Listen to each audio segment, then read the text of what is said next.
Your gut microbiome affects virtually every bodily function, and when it's disrupted, there can be major health consequences.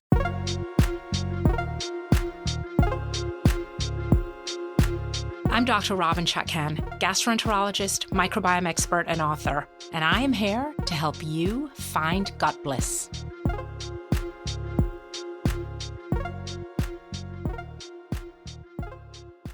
On today's show, one of the most misunderstood GI conditions, and one that millions of people suffer from. I'm talking about dysbiosis. SIBO, small intestinal bacterial overgrowth, is a form of dysbiosis, and I'm going to be discussing SIBO more specifically later on in this episode. But I want to make sure you understand the principles behind dysbiosis before we delve into SIBO. So in today's show, I'm going to focus on causes and symptoms of dysbiosis. And then in next week's episode, I'm going to go over testing and treatment. So what is dysbiosis? It refers to an imbalance in the microbiome, the trillions of organisms that live in and on your body, mostly in your GI tract. This imbalance can lead to overgrowth of some organisms and undergrowth of others, and also a change in the metabolic activity of the microorganisms. And this last part is really important because that metabolic activity of your microbes determines the byproducts that they're making, things like hormones and vitamins and neurotransmitters that are involved in virtually all of your bodily functions. And that is why dysbiosis doesn't just affect your gut. It's associated with a wide range of problems, including things like autoimmune disorders, skin conditions, mental health problems, and more. So what causes this microbial imbalance? One of the biggest contributors to dysbiosis is the fact that we live in a super sanitized environment. We are over-medicated, our food is processed and it's full of pesticides and chemicals. We don't spend enough time in nature exposed to soil microbes that help to replenish our own microbiome. We're constantly cleaning our homes and our bodies with products that strip our microbiome. And we are really stressed out. And I'll explain later in this episode how stress can disrupt your microbiome. So while there are a lot of different factors that can cause dysbiosis, I want to give you a framework of 4 major categories to help you think through what may be disrupting your microbiome. And the 4 categories I'm going to be talking about today are medications, food, emotional factors, and anatomy and physiology. After the break, I'm going to be diving into each of these 4 categories.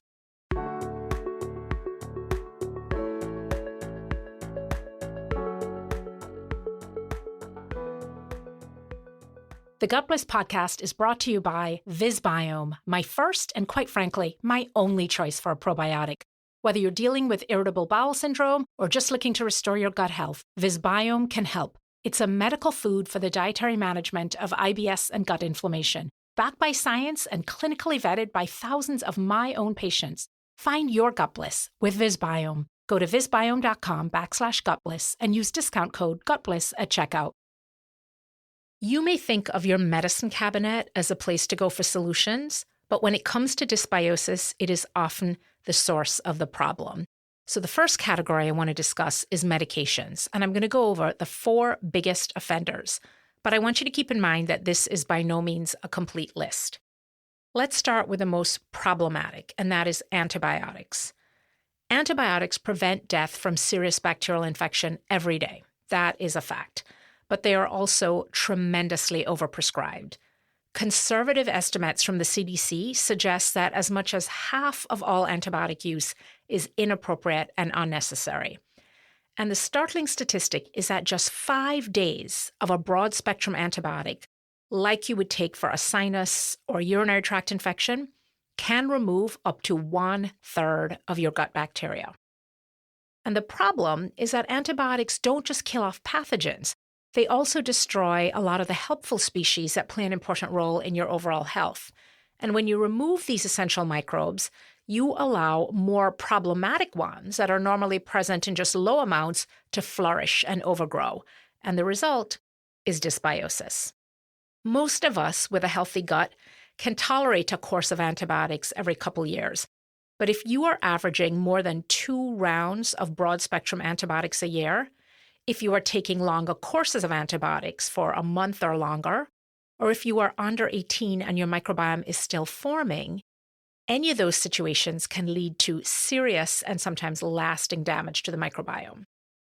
In my practice, I see a lot of people with autoimmune conditions who have a history of months and sometimes years of antibiotics for things like Lyme disease or acne. And the science now clearly shows that frequent antibiotic use, especially in childhood and young adulthood, is a risk factor for developing autoimmune disease. So I want to remind you, again, as I frequently do, about the most important question to ask your doctor if you are being prescribed an antibiotic. And that question is this antibiotic absolutely necessary? And if you want to learn more about all the other follow-up questions you should ask your doctor, check out my second book, The Microbiome Solution. Second on the list of medications that can cause dysbiosis are acid-blocking drugs like proton pump inhibitors. These drugs transform the normally inhospitable acidic environment of your stomach into an alkali-friendly place for bacteria to grow and multiply. And they do this by blocking stomach acid. This throws off your microbial balance and causes dysbiosis because normally in your gut, things are supposed to be acidic up top and less acidic as you go lower down, and that correlates with low levels of bacteria up top where it's acidic and high levels of bacteria down in your colon where it's less acidic. A study of patients treated with the proton pump inhibitor omeprazole found that bacterial overgrowth was present in 53% of those patients. I also want to point out that these acid-blocking drugs are also very overprescribed, like antibiotics. So this is another situation where you might want to ask your doctor, is this acid blocker absolutely necessary? Third on our list, birth control pills. The most common form of contraception in the US, and also used by millions of women for additional reasons besides preventing pregnancy, like decreasing menstrual cramps or for acne or endometriosis. But unfortunately, both birth control pills and hormone replacement therapy can increase estrogen levels, which can affect your microbial ecosystem and lead to chronic yeast infections and other signs of dysbiosis.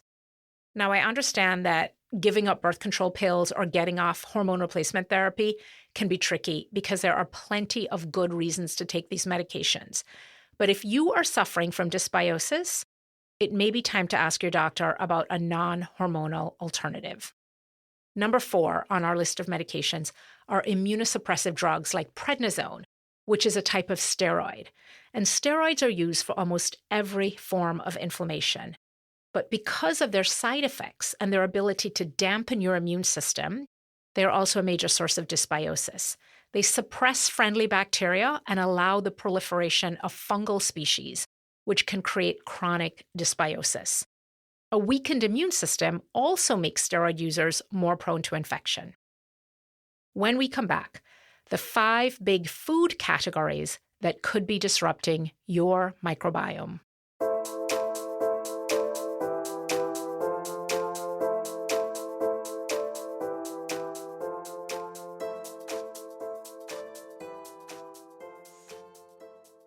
We are talking about dysbiosis, and I'm about to dive into a really big category, maybe bigger than medication in terms of disruption of the microbiome, and that is food. In addition to needing specific raw materials and nutrients in order to survive, gut bacteria also need to be protected from toxins and chemicals in the food and from the wrong types of food that lead to the overgrowth of the wrong type of species. Like the medication category, this is a really long list, but I want to focus on 5 of what I consider the most important food offenders when it comes to dysbiosis, and most important probably because they are so commonly used. Number 1 are artificial sweeteners, which are fermented by gut bacteria in your colon and end up producing a lot of gas. But gas is not the only problem with artificial sweeteners. A 2014 study published in the journal Nature suggests that they also damage gut bacteria in the process. And more recent evidence shows that artificial sweeteners can interfere with signaling pathways between gut bacteria that are responsible for some really important bodily functions. And you know, the name kind of says it all. These are artificial foods. They are not real foods, and they are definitely not what you should be feeding yourself or your gut microbes. Next on the list, a high-fat, high-sugar diet. Italian researchers compared children in Florence, Italy, who were eating a typical high-fat, high-sugar Western diet, with a rural group in Burkina Faso, Africa, who were eating a fiber-rich diet with mostly legumes and vegetables. Now, gut bacteria were similar in both groups of children when they were breastfed babies, but as soon as they graduated to start eating their local diet, the researchers started to see significant differences between the two groups. The European group, eating the high-fat, high-sugar Western diet, had much less microbial diversity. Those children had more species that are associated with diarrhea, allergies, and obesity. The African children had species associated with leanness and also much higher levels of beneficial short-chain fatty acids, a byproduct of gut bacteria, that protect against inflammation. Now, it's important to point out that neither group of children were actually sick, but the researchers were already seeing changes in the microbiome of the Italian kids on the high-fat, high-sugar diet, changes that were associated with developing these diseases in later life. So just like antibiotics in childhood can have a detrimental effect on your health later on, the same is true about the childhood diet. Number 3 on the food list is not enough fiber. And this can be even worse for your microbiome than too much sugar and fat. Most Americans only eat about half the recommended 25 to 35 grams of fiber daily. And a lot of those grams of fiber that they are eating is in processed, less beneficial forms like cereal and bread. And those things really don't do much for your microbiome. Certain types of dietary fiber are what we call prebiotic fiber. And that refers to non-digestible or poorly digestible ingredients, fiber ingredients, that encourage a growth of beneficial species. So prebiotics are essentially feeding the bacteria in your gut, and they are a crucial part of maintaining microbial balance in your gut. What kind of foods are prebiotics? Lentils, beans, oats, apples, nuts, flax seeds. It's a pretty long list, but you start to see there's a trend. It's unprocessed plant fiber. And these ingredients help to increase a population of helpful species in the gut like lactobacillus. Not eating enough dietary fiber is a big risk factor for dysbiosis, particularly if you are also on antibiotics or taking an acid blocker. And this is not something that you can just fix by taking a probiotic, because to get meaningful repopulation of the gut, you have to provide the basic substrate for these beneficial species, which is dietary fiber. 4th on our list of food. Before we had antibiotics to kill bacteria, we had alcohol. This is what was used to sterilize things in the operating room 100 years ago. And it's still what we use when you go to get blood drawn. They use an alcohol swab to clean your skin and kill off-surface bacteria. Alcohol is bactericidal, meaning it kills bacteria. And it kills bacteria not just on your skin when you're going to get your blood drawn, but also in your gut. Studies show that just one alcoholic drink per day can induce dysbiosis and bacterial overgrowth. And the incidence of SIBO in alcoholics is 3 times what we see in the general population. Last on the list, and again, it's a long list, but these are the 5 that I want to talk about today. So number 5 on that list are ultra-processed foods. UPFs. And UPFs contain things like emulsifiers and stabilizers and a bunch of other chemicals that are damaging to your gut microbiome, also to your gut lining. You can probably get away with eating a bag of Doritos or Cheetos a couple times a year. I know I have been known to eat a bag of Cheetos on a car trip, but the reality is that ultra-processed foods make up more than 50% of the American diet. And while most people recognize that Doritos or Cheetos are junk food, the problem is that we are consuming things like plant-based milks and yogurt products and granola bars and all sorts of other health-adjacent foods that are marketed as health foods, but in reality are actually ultra-processed foods. To learn more about what an ultra-processed food is, check out the NOVA classification.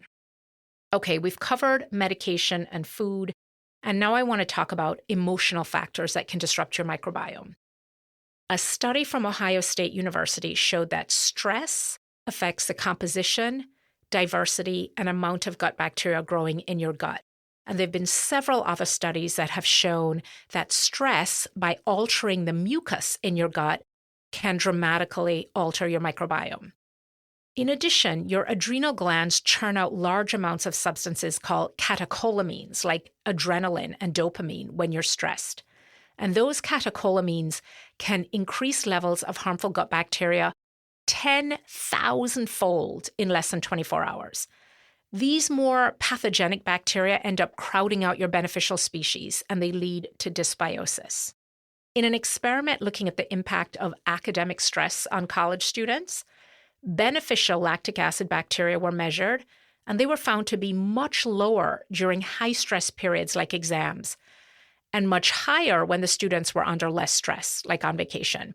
And so that was another classic study that validated the link between stress and the microbiome. And finally, our anatomy and physiology also has a profound impact on our microbiome. Normal gut motility involves a series of events that are designed to move the products of digestion through our GI tract, from mouth to anus. And we know that abnormalities in this gut motility can result in stasis of intestinal contents. And stasis of intestinal contents can lead to dysbiosis. And I want to point out here that a lot of these motility disturbances are a result of medications like opioid pain relievers and antidepressants and medicines for high blood pressure and weight loss medications and allergy medications. And again, it's a long list. So once again, we see the medicine cabinet playing a role here. Inactivity is also a risk factor for delayed motility because being more sedentary means that your gut is also going to be more sedentary, which is why we see such tremendous GI problems in nursing home residents who are often just lying in bed all day. Gastroparesis is a chronic slowdown in stomach emptying that can develop from diabetes, from prior infection, and from medications like narcotics. And it is also associated with dysbiosis.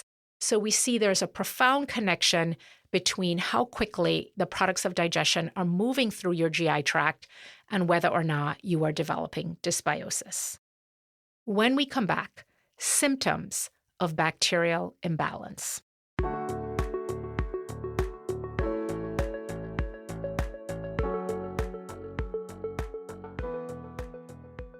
The symptoms of dysbiosis vary tremendously from person to person. Some people get frequent vaginal yeast infections, others have bloating or GI distress, some develop hair loss, acne, or unexplained hives.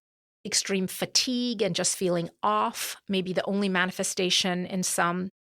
It's possible that the symptoms you develop may be ultimately linked to which species of bacteria are depleted and which ones are dominant in your microbiome. But the science of the microbiome is not yet at the point where it can tell us what sort of microbial profile is associated with specific symptoms. Although researchers are getting closer to being able to characterize certain diseases via a microbial signature. So that may be something we see more in the future where diseases are diagnosed looking at the microbiome.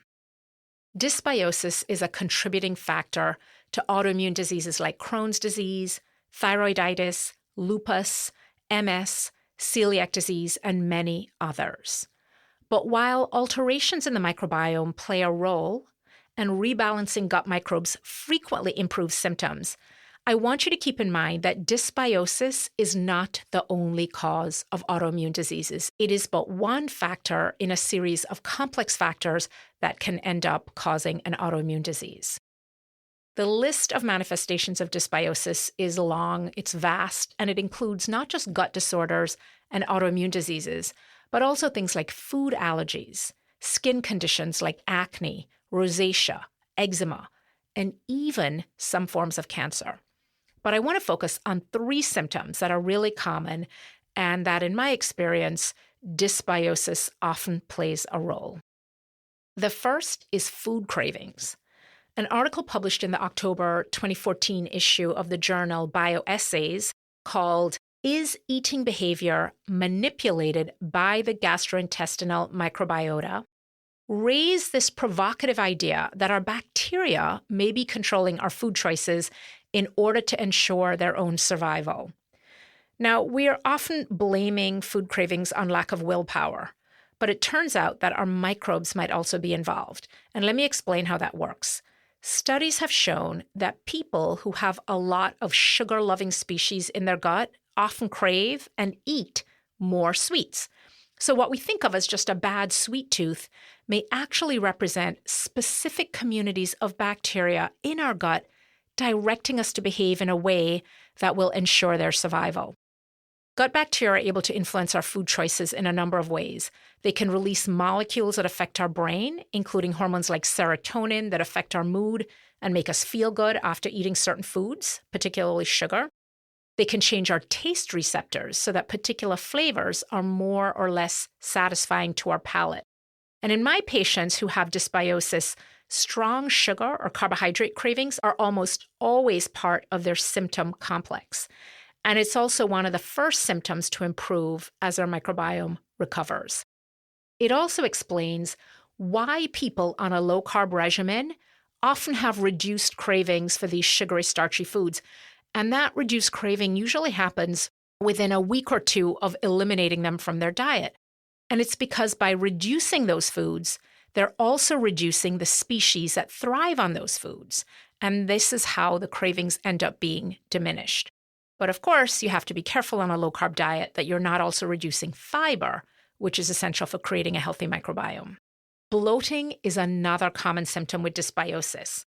And keep in mind, there are lots of things that can bloat you. I wrote a book with a list of 101 things that bloat you called The Bloat Cure, but dysbiosis is high on that list.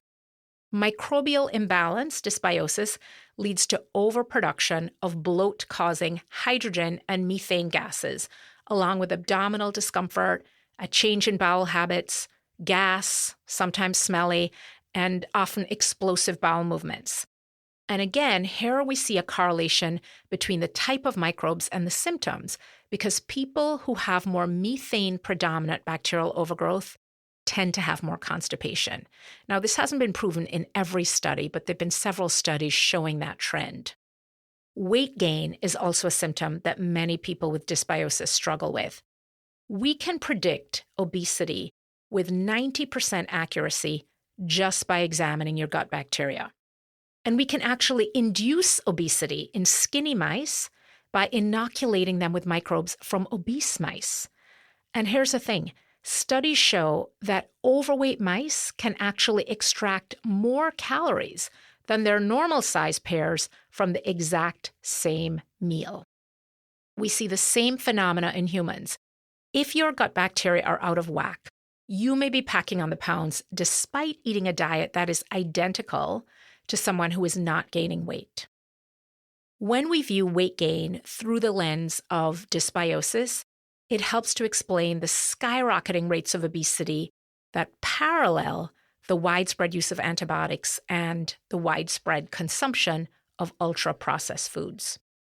I started today's show talking about SIBO in the context of dysbiosis, so I want to circle back to that. SIBO, small intestinal bacterial overgrowth, is another term for dysbiosis that occurs when large amounts of bacteria take up residence in the small intestine, which typically has a lot less bacteria than the colon. Remember, as you move from north to south in the GI tract, from the stomach down to the colon, the amount of bacteria is supposed to increase. So the small intestine, higher up in the GI tract, should normally have a lot less bacteria than the colon.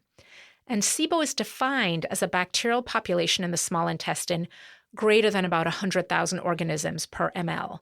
It's normally supposed to have less than 1,000 organisms per ml. Like dysbiosis in general, antibiotic use is a major cause of SIBO, but impaired bowel motility and things like partial bowel obstructions that result in stasis, in the slowing down or stopping movement of the intestinal contents, as well as acid suppression that creates a hospitable environment for bacteria to overgrow in the small intestine, are also major risk factors. In next week's episode, I'm going to be talking about breath tests and stool tests for SIBO and dysbiosis, and whether those tests are actually reliable or necessary. Also in next week's episode, treatment. I'm going to explain why using antibiotics to treat SIBO is a short-sighted approach. And I'm going to provide you with alternative ways of treating microbial imbalance that can provide meaningful and lasting relief.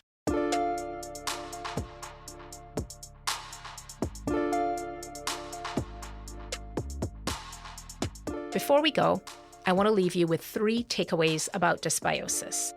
Number 1, be careful with the medicine cabinet. So many commonly used drugs like antibiotics and acid blockers and pain medications may alleviate your symptoms, but they may also cause major problems in your microbiome that can have long-lasting repercussions. So you need to carefully weigh the risks and benefits before taking any medication. Number 2, what you eat is the most potent tool for changing your microbiome. And let's keep this one simple. Less ultra-processed food, more plant fiber. And number 3, your microbiome is one of the most important determinants of your health. Studies show that within about 30 hours of food hitting your gut, you can start to see changes in the microbiome. So within less than 2 days of changing your diet, you can start to improve your health. This is a message of hope and optimism and self-determination.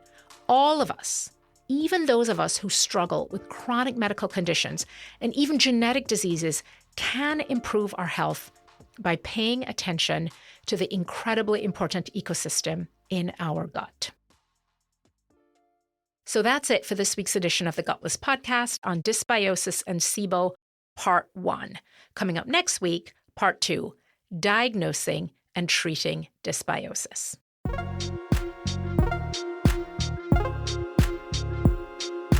Go to gutbliss.com for my free 7-day microbiome reboot course. If you like what you're hearing, drop a review and hit that subscribe button. And remember, dirt, sweat, vegetables, the best prescription for a healthy gut.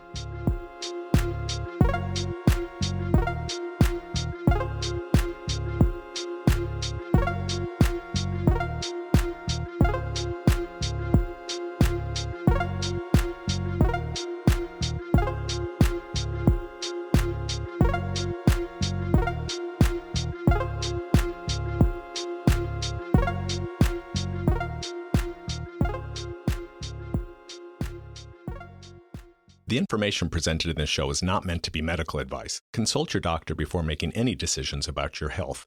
The patients discussed are real people, but names and identifying features have been changed to protect their privacy.